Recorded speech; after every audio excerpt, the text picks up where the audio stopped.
In this video, I'll be covering what is machine learning, what are different machine learning models that are commonly used with an example.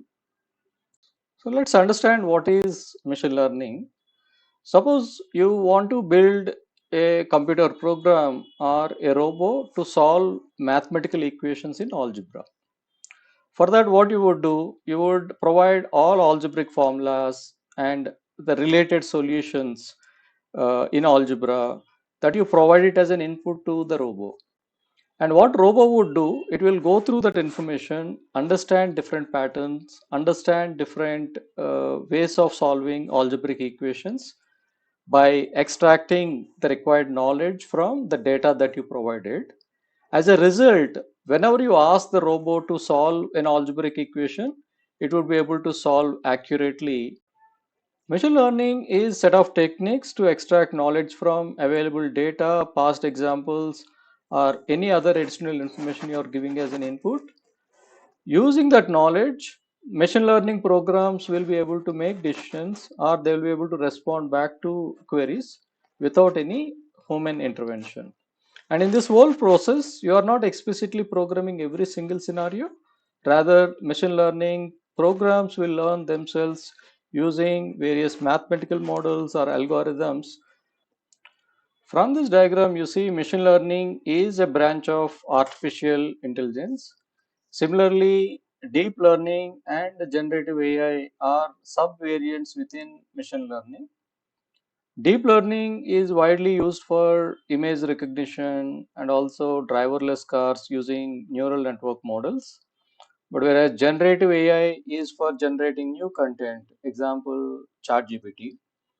Let's look at a few more real-time use cases where machine learning is widely used.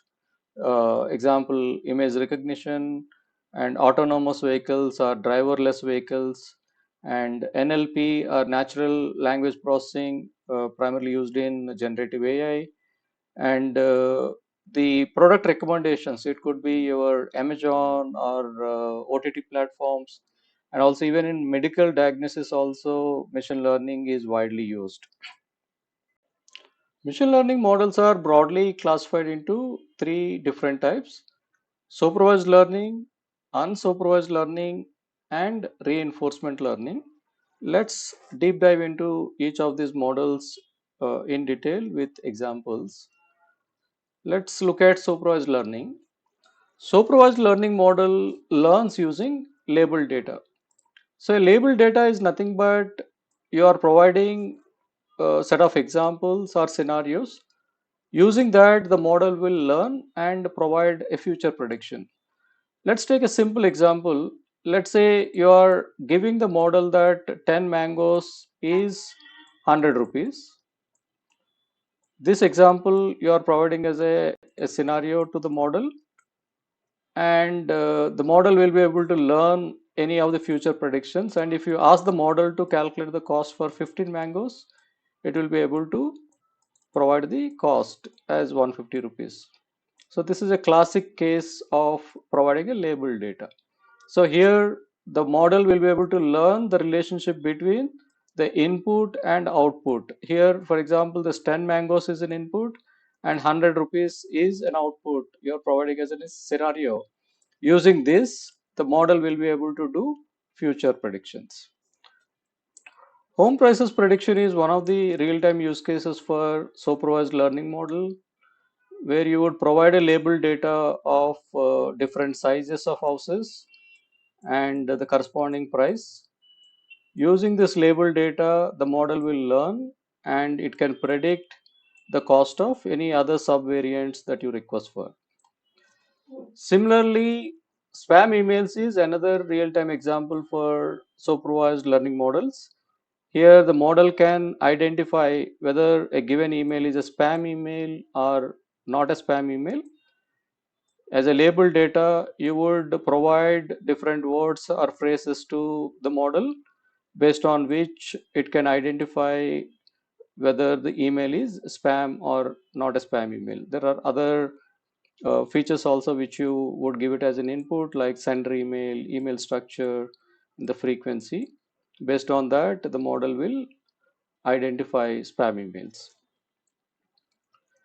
And these are the widely used sample models within supervised learning. Next one is unsupervised learning. Here the model learns using unlabeled data to find hidden patterns or groups.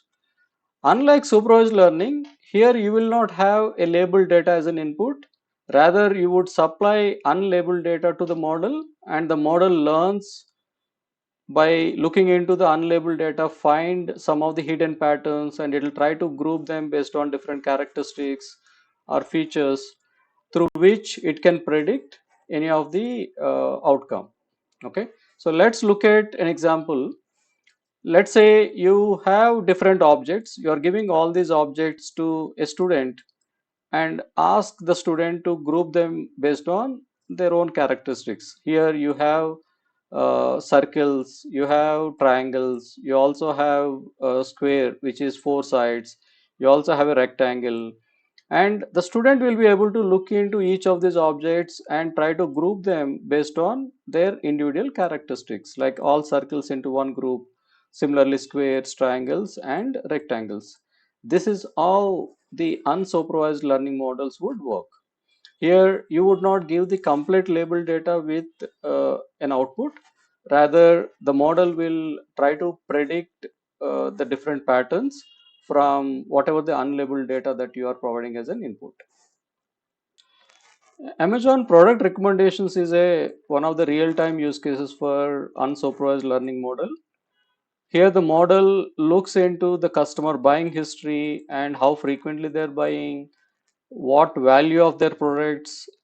Looking into all these parameters, the model will be able to recommend any new launching products or any certain category of products without any human intervention. Similarly, OTT platforms is another classic example for unstructured, unsupervised learning models. Here, the model will look into the customer watch history and also what type of movies the customer is frequently watching. Based on that, the OTT platforms can give recommendations. These are some of the sample models come under unsupervised learning models like K-means, hierarchical clustering. There are many other models that are available. Again, you would go through each of these models in details in our subsequent classes. Last one is reinforcement learning. In reinforcement learning, the models learns by trial and error with rewards and penalties. So here what happens is when you assign a goal to the model, as part of meeting that goal, the model performs different actions. For every action, the model will either get a reward or penalty depending on whether the task is successful or unsuccessful. Okay, and these models will try to improve by maximizing the total reward over the period of time. So it will perform that action multiple times until that action comes with a reward. Okay, so let's look at an example. The child learning bicycle is a classic example for reinforcement learning. Here every time he is able to balance the cycle, he feels good, which is a reward.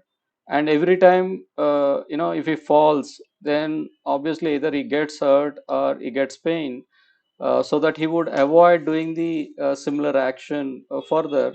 In this whole course of action, he would learn how to ride a bicycle properly, which is an end goal for the reinforcement learning. Autonomous driving or driverless cars is one of the real-time use cases of reinforcement learning. Here, the driverless cars would learn driving over the period of time with rewards and penalties mechanism. And similarly, devices like Google Home and Alexa are also examples for reinforcement learning. So they take the feedback, whatever we provide, and they try to perform better over the period of time. Here is the summary of session, what we covered. We looked into what is machine language, And ML is a branch of artificial intelligence. Similarly, deep learning and generative AI are branches of machine language. And we went through different machine learning models: supervised learning, unsupervised learning, and reinforcement learning. Where supervised learning model, they use labeled data, whereas unsupervised learning, it uses unlabeled data. But whereas reinforcement learning, it uses based on the reward and penalty mechanism.